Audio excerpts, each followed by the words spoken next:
assessment of line play in the opener? You know, I didn't think we did very well. I think we got a lot to improve on. I do think that the things that happened are correctable, and we just had some things happen here and there that were didn't have anything to do with ability. It was more focus and us making sure we were handling the moving and the shifting and the jumping around and stuff that that we didn't prepare for. Obviously, 'cause we hadn't seen it on tape, so we didn't prepare for it. So we made the adjustments at halftime and did much better in the second half. But I think we can play more physical and obviously play better, and that's the goal.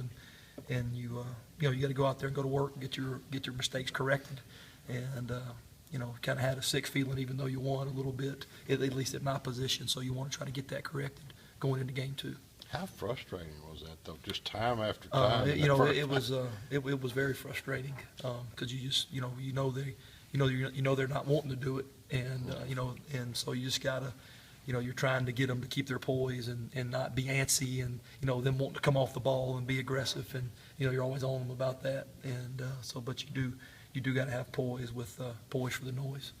Who graded out the best? LT had the highest grade. Next, I guess. Go down the list of order.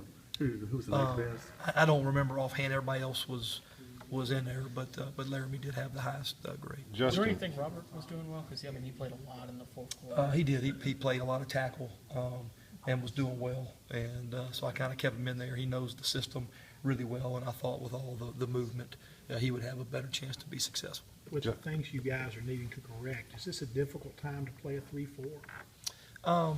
Well, most of the mistakes occurred because of us and our technique or our eyes or things like that. So, I'm not trying to be cliche-ish, but we gotta control. We gotta worry about us and handle us. They got a very, very good defense coming up this week. They only gave up like 3.3 yards of play last week in their game, and they played well. They were just on the short field, some of the time, but they are a very, very good defense, and we're gonna have to play much, much better than we did to win. Justin talked about the line needing to develop some chemistry and gelling, and have you seen some of that since Thursday, or how long do you think that takes? I think it does take time, especially with guys moving around, and it will take a little while. But I do think that everybody just got to do their job and step up and handle their job, and I think that will occur. And I think I'm gonna look at Conyers in some at center. A little bit more, and maybe Fawn playing a little bit more, and then you'll see Rod Taylor some this week at guard, because the heat will be a factor, and trying to keep some guys fresh and play a few more guys. I think that's important. What did you think of Ben's first start? He did, there were some good things. I thought he adjusted well in the second half. That some things that we were doing.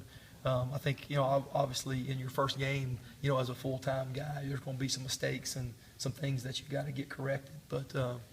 That's the good thing is, you come out with a win, and you can correct these things after a win. I couldn't imagine what it would be like sitting in that locker room after a loss. So we try to get those things corrected and work really hard. I think they've had the right attitude to come out and just get after it. And I think that's the only way to get that feeling out of your stomach is to go